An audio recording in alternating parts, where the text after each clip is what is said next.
getting started. You should have noticed that, yes, there's another homework assignment due. This time I chose all problems with no pictures. I'm pretty sure that way I won't be screwed up by not seeing a picture and solving it the wrong way, because, that's not fun. And, of course, you can look at the solutions from the last homework assignment, even though they're not graded yet, so you can learn from those. So moving into steadying fluids, we already looked at density. Density being defined as the mass per unit volume. So the units are going to be the units of mass divided by the units of volume. Well, mass is easy. What's the unit for mass? Grams. Actually, not grams. It's kilograms. It's a little surprising because the base unit is not just the base unit is not the base unit. The base unit is not the bare unit. It's kilo. What does kilo mean? That's hecto. Close stuff. 1,000. Yeah. So the base unit is the kilogram, and then volume. You should know volume is the amount of space. But how do we calculate the volume? Well, just think of a cube, right? A cube has a certain amount of space it takes. If I have a sheet of paper that doesn't take up space because it has negligible thickness, to have it taking up space, it needs to have length, width, and height. And so the dimensions are length times width times height, meters times meters times meters, or what we usually write as meters cubed. So these are the standard units for density, kilograms per meter cubed. Now there are lots of other units that are used, and so a few of them are written there. A very, very common unit is the gram per centimeter cubed. Now let's do a little practical experience. What is 1 kilogram per meter cubed converted into units of grams per centimeter cubed? Who knows how to convert units? Okay, we only got a couple hands there. So it's definitely something that I need to go over. So I have 1 kilogram per meter cubed. I want to convert the unit so I have on top, instead of kilograms, grams. So I need a conversion factor that is equal to 1. All conversion factors are equal to 1.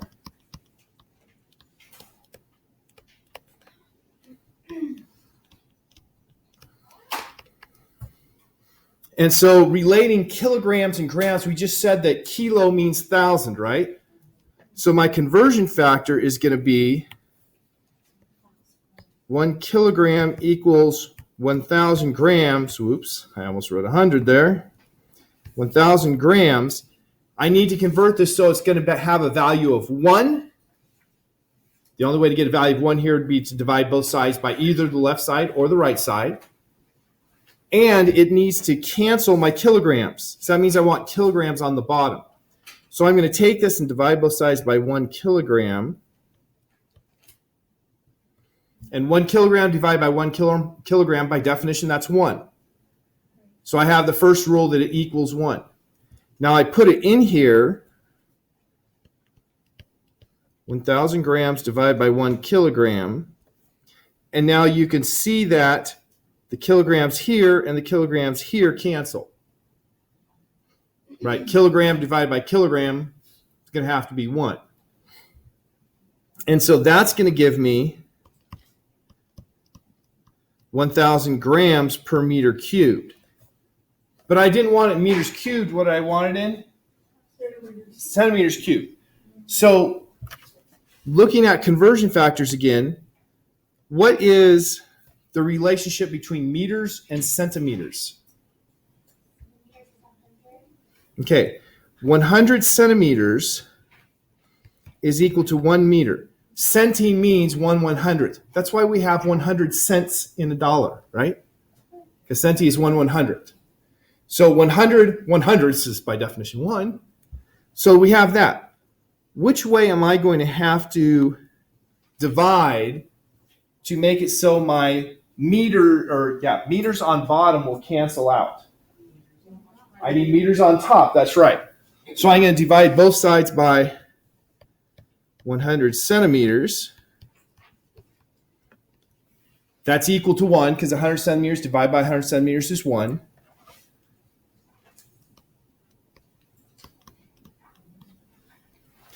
And if I left it like this, I would not be done.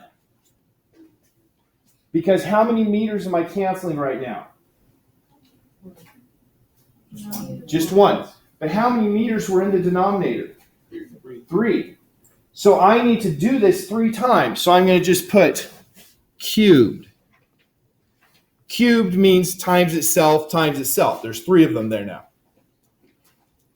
And so now I will have 1 meter cubed. Let's go back to red.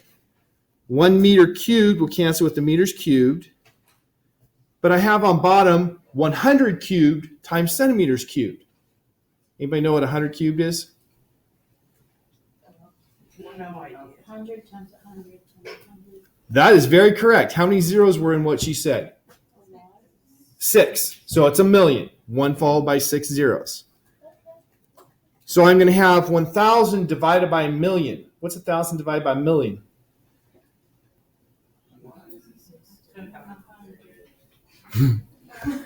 Okay.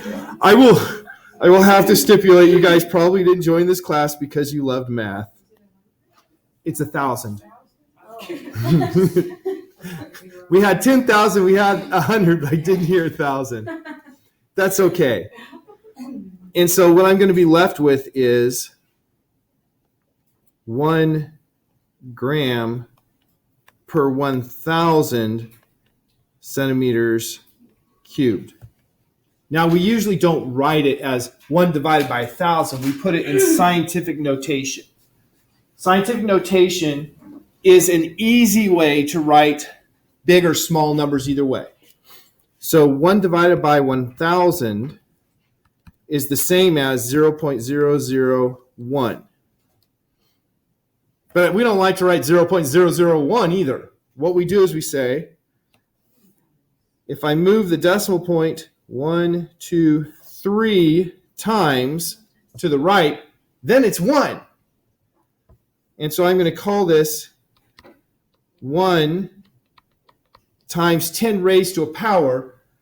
And if it's a positive power, it's going to be making it a bigger number. So if I have 1 times 10 raised to a positive number, it's going to be larger than 1. If it's a smaller number, it's making it smaller. 0.001 is smaller than 1, so it's going to be a negative. And then how many times did I have to move the decimal? 3. And so it's times 10 to the minus 3. And so in the end, our calculation is 1 kilogram per meter cubed is equal to 10 to the minus 3 grams per centimeter cubed.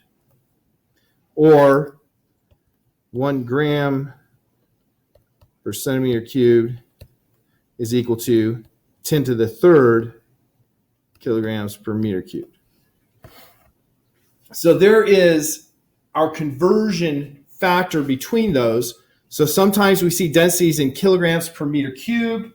Sometimes we see them in grams per centimeter cubed. The density of water is something that is used as a standard.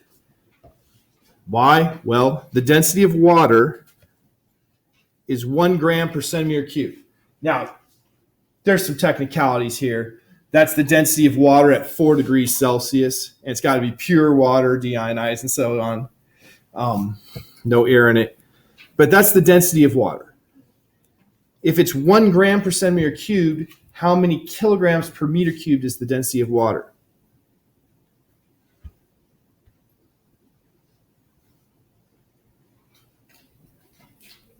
Wait, what? If the density of water is 1 gram per centimeter cubed, then how many kilograms per meter cubed is the density of water? Well, it'd be 1,000. That's right. 10 cubed or 1,000 kilograms per meter cubed.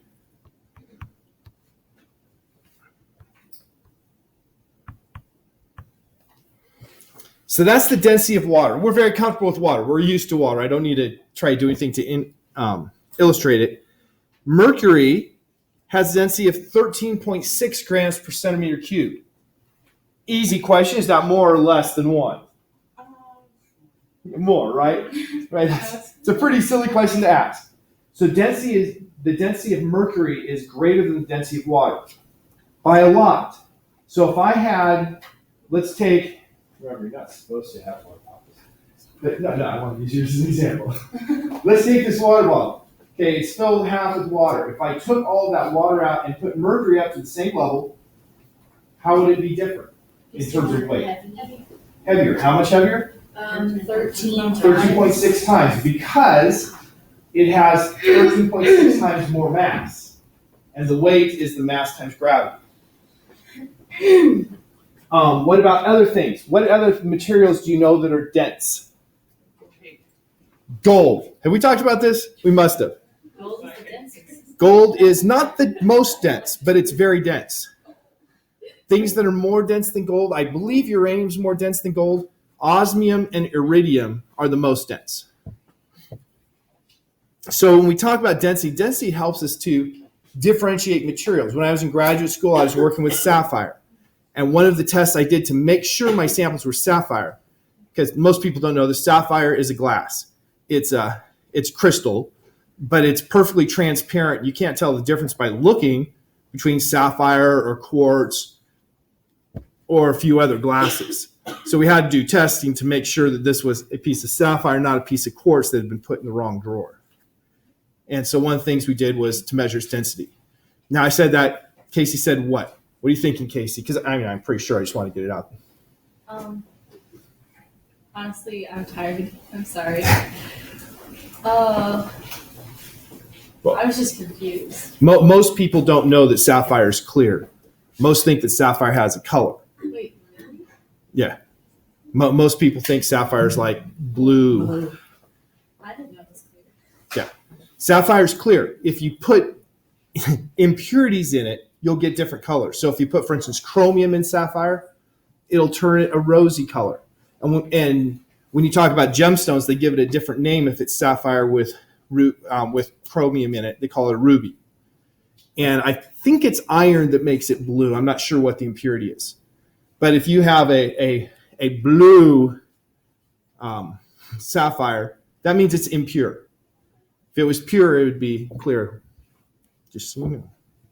Okay, moving on.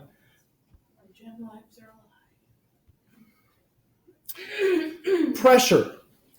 We have talked about force, but the song is not under force, right? It's under pressure. Yeah. Yeah. So what is pressure? Pressure is related to force, but not the same. Pressure is the force applied to an area. So I have a force, this mass here is 5 kilograms in mass. So what is the weight of this? That's its mass. What's its weight? 5 kilograms times 9.8 meters per second squared. So what is that? 48.9? Yeah. 9.8 divided by 2. I'm really bad. My brain is just going to pot on me. It's got to be 49 point something. 8. Half of 8 is 4. I don't know. 7. I could do the math, but my brain is clearly not working. Has a way. If we were using the textbook's number of 10, I could do it in my head for sure.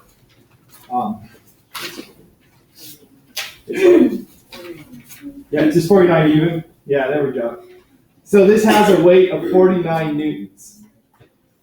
If I place it like this on the tabletop, the area of contact is pretty small, right? Because it's curved. And so the pressure that it's applying is only going to be where it's touching the table, and it's going to be that 49 newtons divided by the area that's touching. Now, if I take it and I put it this side down, it has a much bigger area touching. Because it's a bigger area, it's going to be less pressure. So for the same force, you get different pressures depending on the area. So a common example we give is, let us say that I'm walking along and I accidentally step on your toe. Oh. Yeah, it's going to hurt, right? So my foot's a big foot. The area is going to be the area basically of your toe that my foot's on. And if I put all my weight on, it's going to hurt a lot, right? Everybody agrees? Okay. Now, what if I was wearing cleats, and the cleats have a little end on them that's only like 0.5 centimeter in diameter, and I step on you with one of those cleats? Is that going to feel better or worse? Worse. Worse. Why? It's a smaller area, hence a higher pressure. Now, I can attest to that. When I was playing football, I dove out. I did get the flag, but one of my teammates' foot came down and he made a cut on my hand, changing direction. It really, really smarted and did damage. So pressure, force over area. So the units, what's the unit of force? For force. For force. What's the unit for force? Newtons. So that's going to have a unit of Newton on top, and then area. Piece of paper does have an area, right? So it has negligible volume because it's virtually no thickness. But it has an area that's going to be the length times the width. So what would the units be for area? It's going to be units of length squared. So for the metric system, for the SI, newtons per meter squared is the unit for pressure. So that's our standard unit of pressure. And pressure is common enough that we give it its own name, a Pascal. So if I say pascals, that means newtons per meter squared. And so I can talk about pressure in pascals or newtons per meter squared. Now, there are some other units, a few that are listed here, some that are not. Pound per foot squared. I have never seen that used anywhere. I don't think even in a physics textbook. Challenge accepted. She'll go find something. When you put air in the tire of your car or your bicycle tire, what units do you measure that in? PSI. PSI. PSI stands for pounds per square inch. So one that we're used to seeing for pressure is PSI, which is equal to LBS over inch squared. And of course, LBS Libras, I think I talked about that. So that's the unit when you put air in your tire. You're measuring the pressure in the tire, not the force. What's going to determine the actual force that air pressure is applying to the tire and thus transmitting to the ground?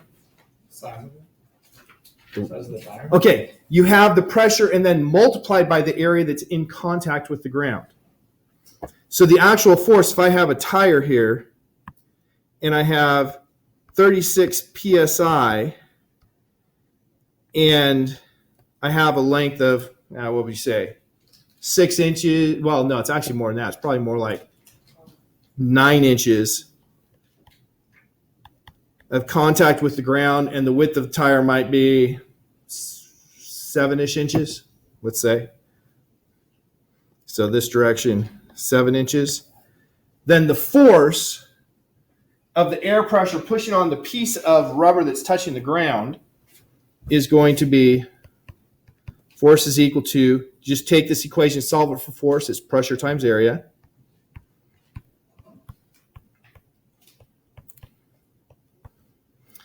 And I have 9 inches times 7 inches.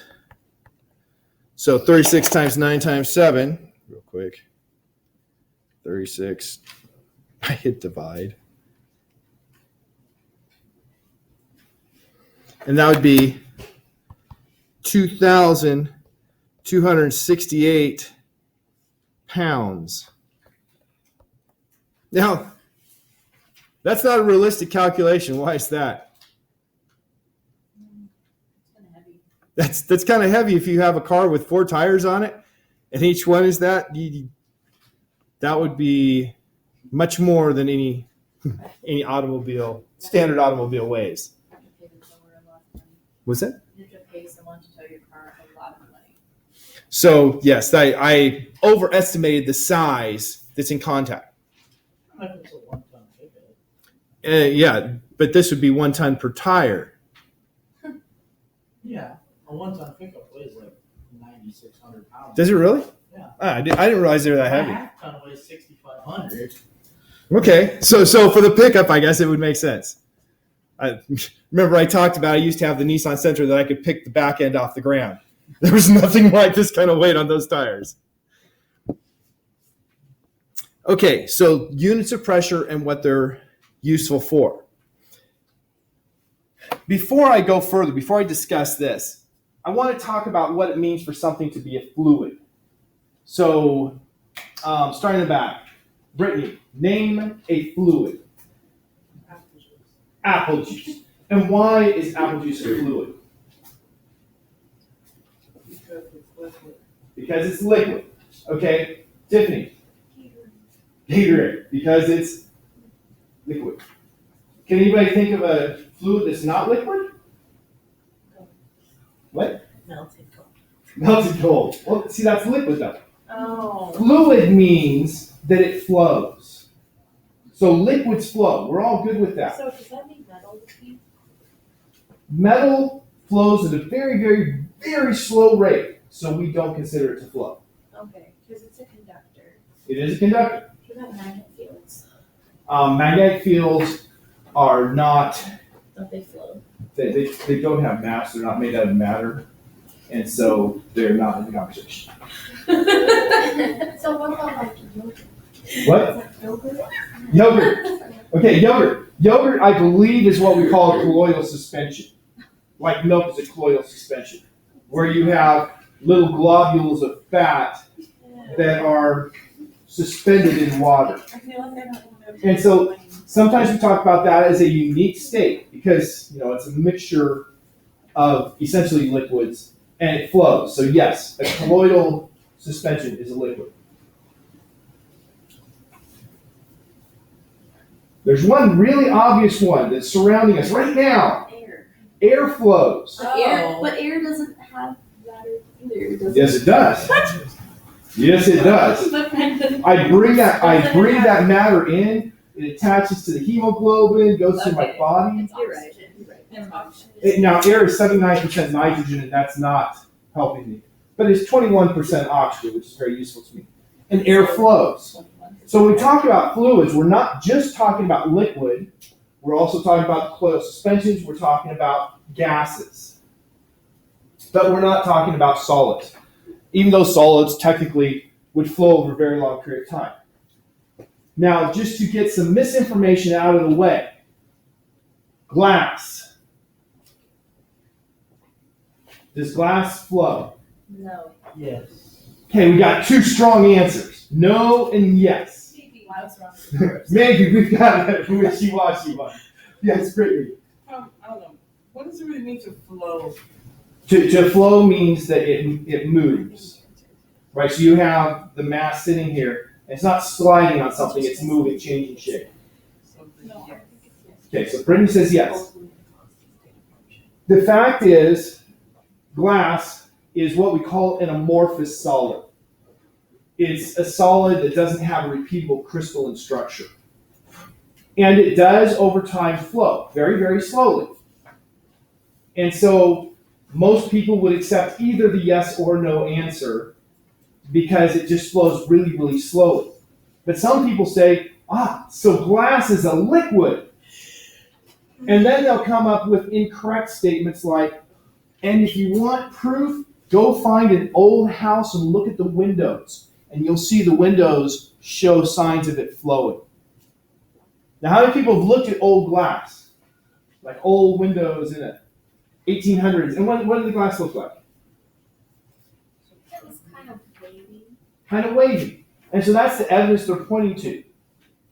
So finally, a physicist got frustrated with all these people. He wrote a paper, because that's what we do when we get frustrated people. We write papers. Paper. And in that paper, he calculated, how long it would take for the glass to flow enough for anybody to see it, and how long it would take for the lead that they used to hold the glass in the window panes back then to flow out. And he calculated that it was many thousands of years before you'd be able to notice the flowing of the glass when the lead would be completely gone and the glass would fall out. So nobody considers lead a liquid, and glass is much less flowing than lead. So just want to get that out there. So why did it look, like Valerie said, like it was wavy then?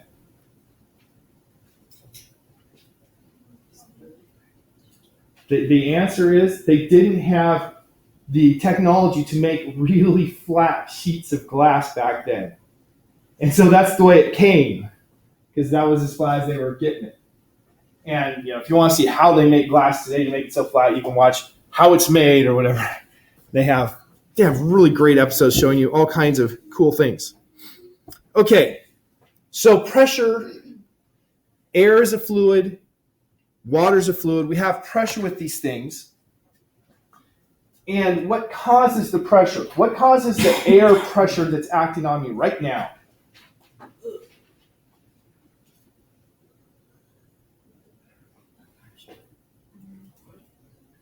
Pressure acting on me. What's causing it? I have a guess. Okay. Did you have an answer, Brittany? I said gravity.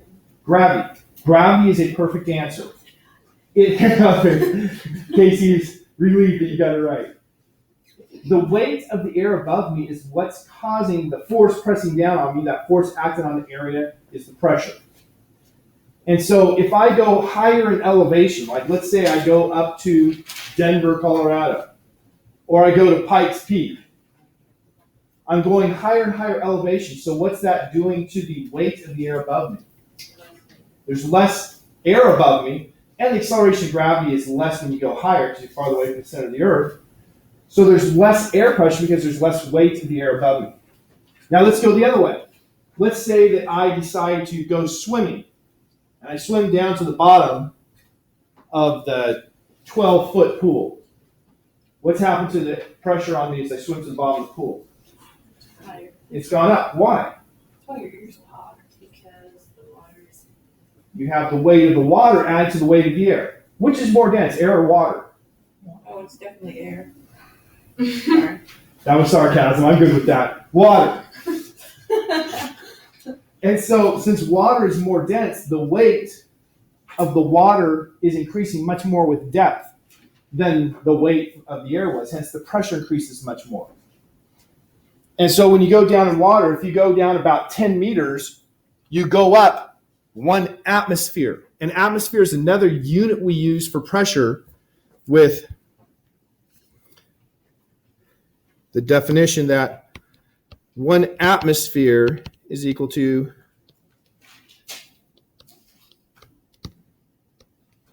I believe that's right. It's somewhere in that ballpark. We just put 1.013 times 10 to the 5th. This is better. I'm going to erase that.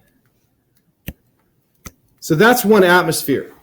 Now, the atmospheric pressure does vary, but that's the standard atmosphere. And you'll also see it measured in millimeters of mercury. And I'll talk about the millimeter of mercury, hopefully, soon. So we established here, you swim deeper in the water, there's more pressure. Why is there more pressure? There's more weight above you. Yes. And so the equation that goes with this is the change in pressure is equal to the density of the fluid multiplied by G multiplied by the depth of the fluid. Now, this is actually really easy to come to. That's the answer, but let's start with the question. What is change in pressure? The definition of pressure was blank over blank. What were the two things? Force over air. Force over area. So the change in pressure would be the change in force divided by area. And what's causing a change in force? It's going to be the weight of whatever's above you. So that change in force, that's not an F, is the weight of fluid above. Well, how do we calculate weight? Mass times gravity. This is the only tricky part of the whole thing. The mass relates to the density. That is, density, we use this Greek R. Yes, that's a Greek R for density. We call it rho. So that's the density, and density was defined as the mass divided by the volume.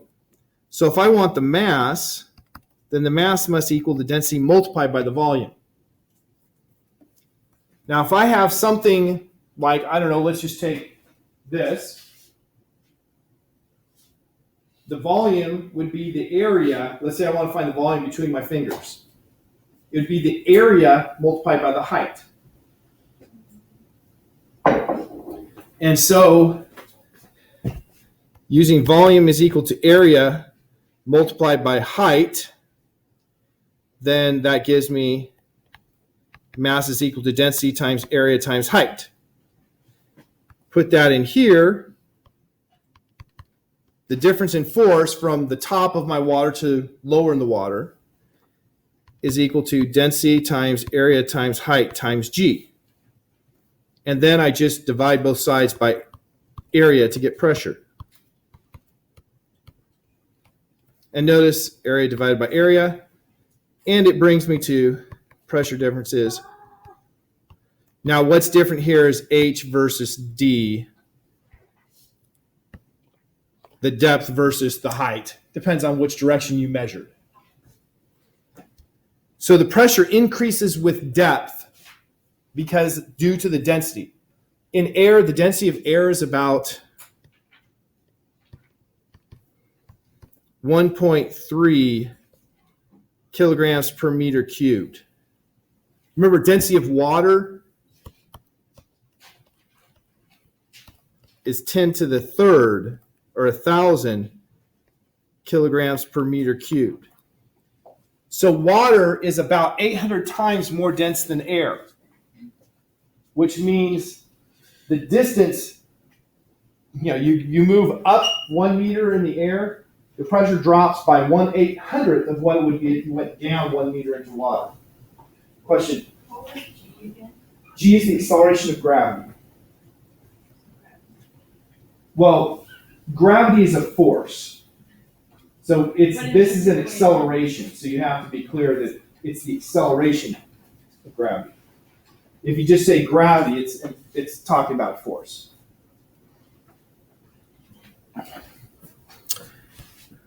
Okay, so our first of the demonstrations. Hopefully I don't make a huge mess. I filled this thing up before class. It's now empty. That's okay. I'll fill it again. And don't walk out here when you're done because there will be water on the floor. Don't worry, you're not going to get wet. Okay, so I have this. Oh, come on. It's got to hold more water than that. I'm trying to block it.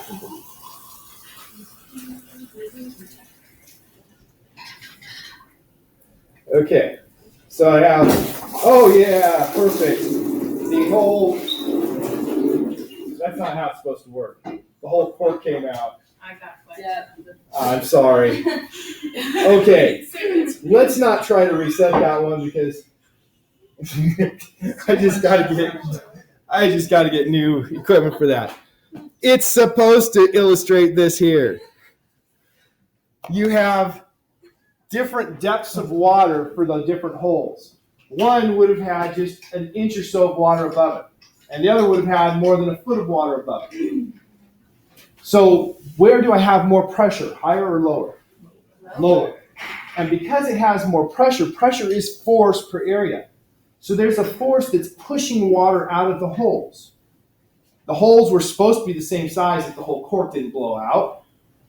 And so I would have had the same area, but down lower, a higher force. What's that going to mean in terms of acceleration? If you have more force, More water's coming out of the bottom. you have more acceleration, so it's going to come out faster, and you're going to have more coming out, and that's why it shoots out farther. But of course, my demonstration just didn't work very well at all. Sorry. Well, it's good that's not the only demonstration for the day. Oh, no. That's confidence right there. Oh, no. All right. Things about the force due to pressure. Yeah, I talked about me stepping on somebody's toe. What direction would the force be? Down into that toe. Well, when we talk about pressure, pressure is always going into the surface. So air pressure is pushing on top of my head. What direction is that air pressure pushing on top of my head? Down. Air pressure is pushing on my cheek. What direction is the air pressure pushing there? In. Because pressure always points into the surface. So what direction is air pressure pushing on my chin here? Up. So I have air pressure pushing up on my chin. I have air pressure pushing down on my head. Where's the pressure higher? On my chin or the top of my head? Why on my chin? Because of the thing about the water that you just said. Because of the thing about the water I just said. Because the pressure increases with depth, and even though it's air, there's a depth of, about a foot between the top of my head and the bottom of my chin. And so the pressure has gone up by, well, a foot, let's say 20-ish centimeters. It's more than 20.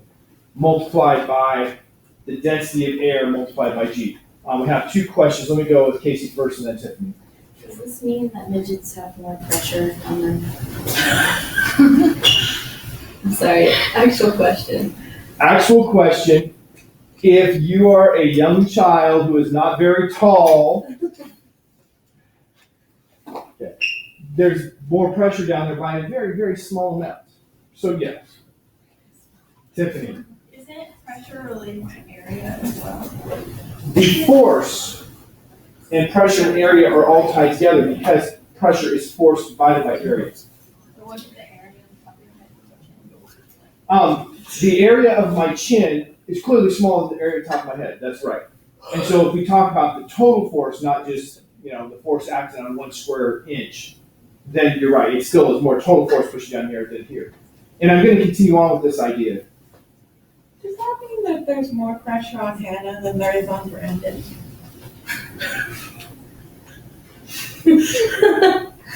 Moving on. Moving on. Okay, Tiffany pointed out, but my chin, under my chin, is not as much area as the top of my head.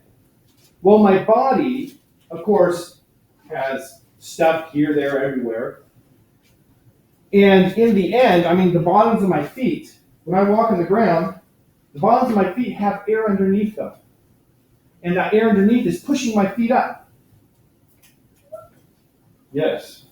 If the bottoms of my feet didn't have air underneath them, I couldn't walk. My feet would be stuck to the ground. That's how suction cup works. You guys want to see how suction cup works? Yes. I didn't bring it in, but it's real simple.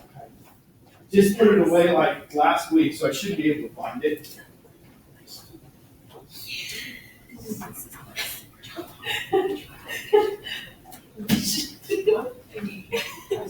I want to see what the right thing.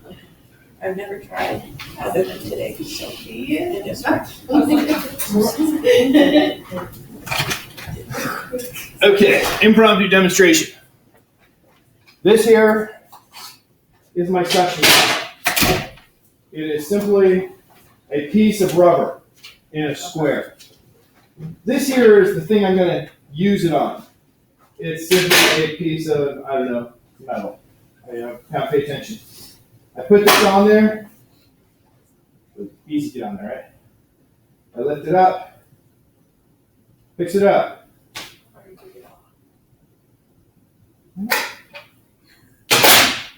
How's that work? It doesn't. Does that mean you're just like Oh, air? shoot. Does that mean like the air is gone? So Yes. Here's the key. Trapping It's a cheesy kind of suction cup. You're not going to use to hold stuff on the window in your dorm room, right? But what happens is when I put it on there, it forms a seal with the metal. And so there was air under there, but it forms a seal. And when I start picking it up, it tries to come away from the metal, but not letting the air slip in.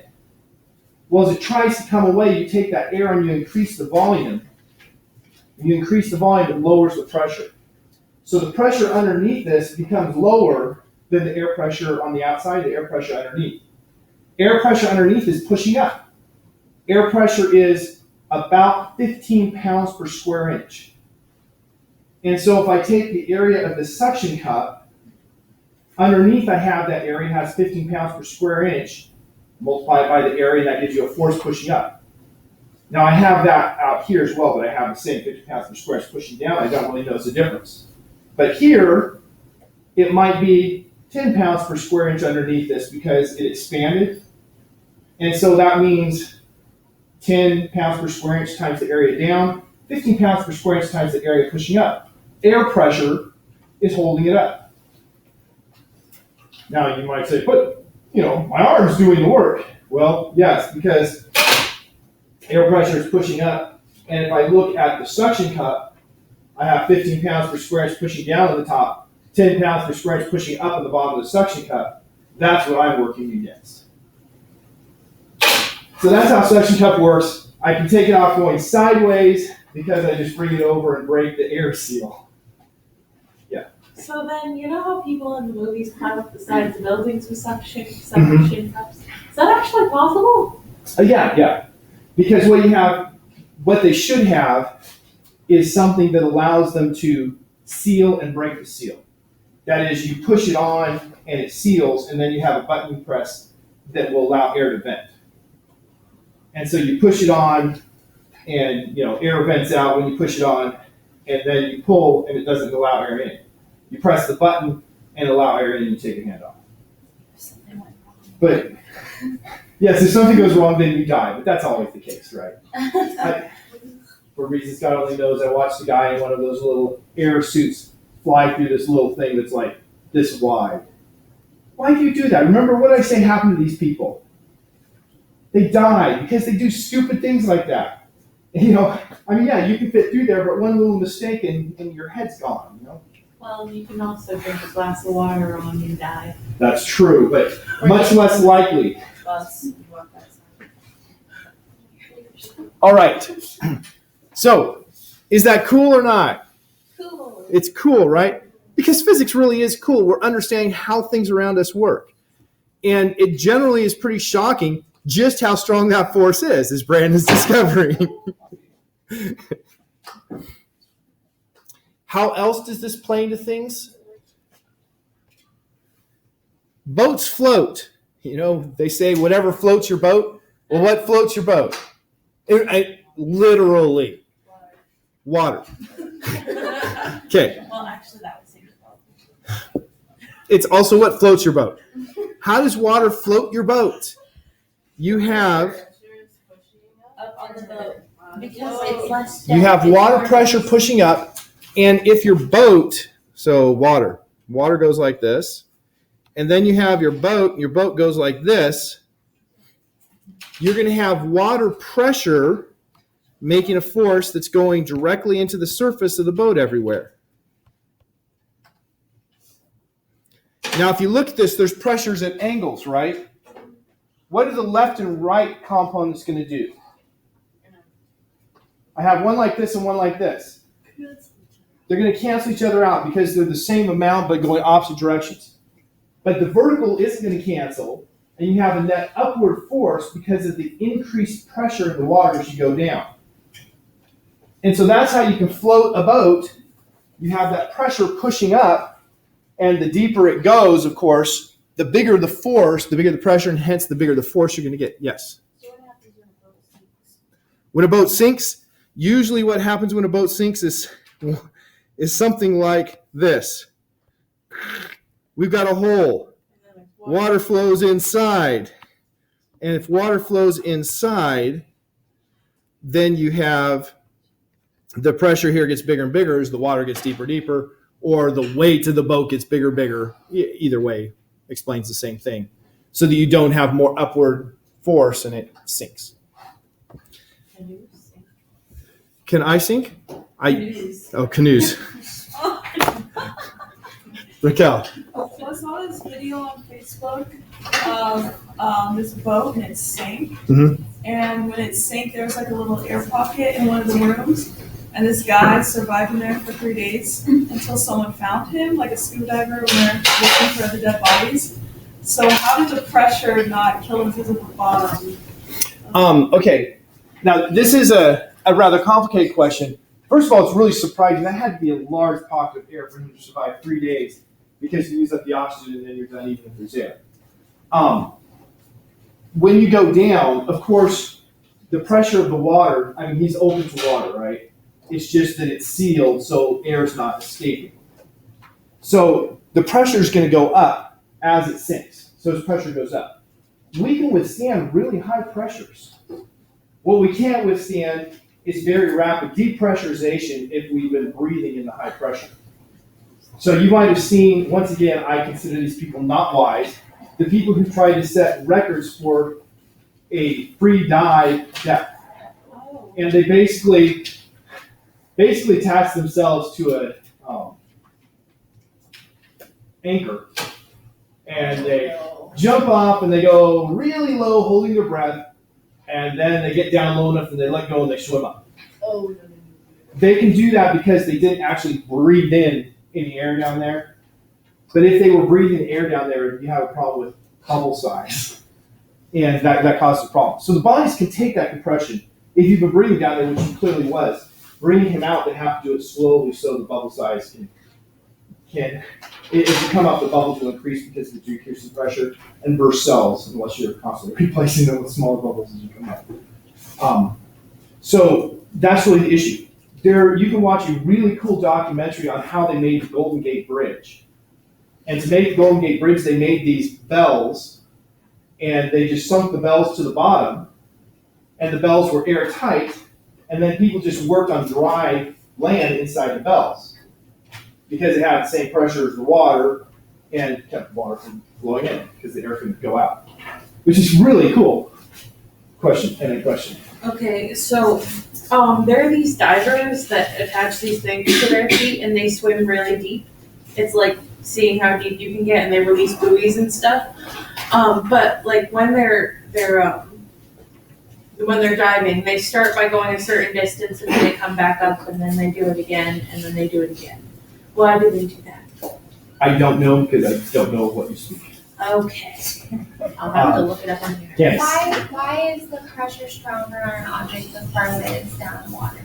The pressure is getting bigger because the weight of the fluid above you is getting greater and greater.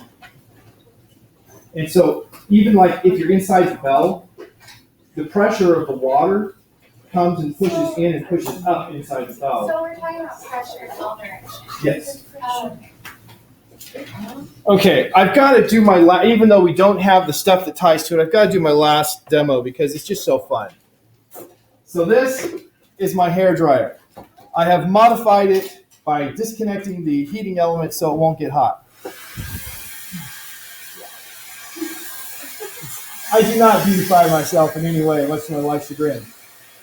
This is a ping pong ball. I put it in there.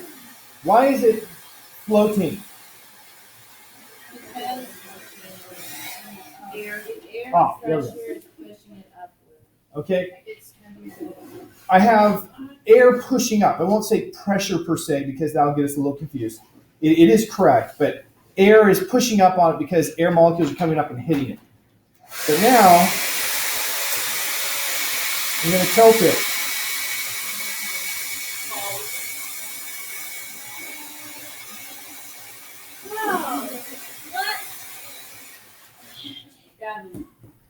Magic! That's the answer. Okay. I'll talk about that at the beginning of next class period because it's an important thing. Can't leave it like this. You should do that again next time. Okay. Yeah, I